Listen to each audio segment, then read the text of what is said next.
Quick disclaimer, do not try this at home. There's no point in making this thing other than it's cool as hell. There were a few times I almost quit and put the whole project away just because of how dangerous it was. So let me show you how I built it. Like all good projects, they start on Facebook Marketplace. I got this thing for 30 bucks. But that's a little pathetic. So I decided to go bigger, 13 inches bigger. And bigger is better. That's what she said. So I stole the bar and chain off my dad's old chainsaw. After that, it was time to build a gauntlet that would hold everything. I started with a 3D model to help organize different ideas that I had, and I settled on this design.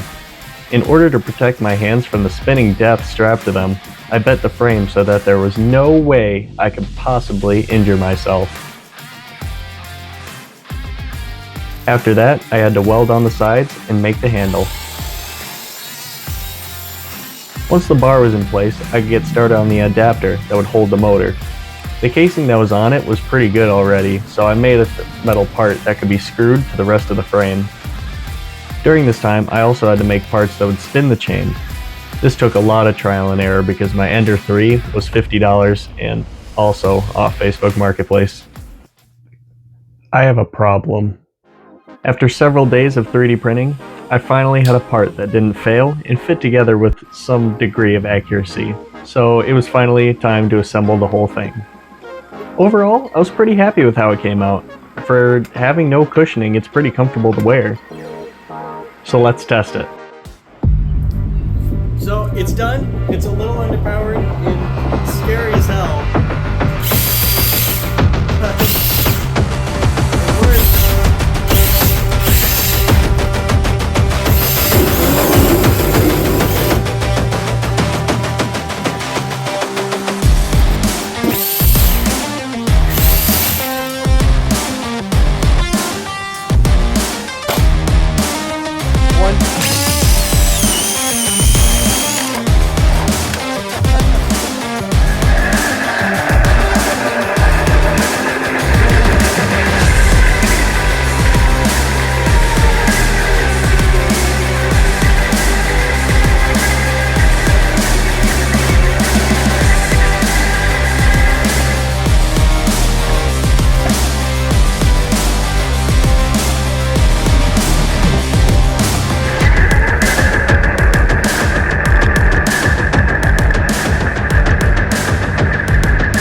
That's all I got for today.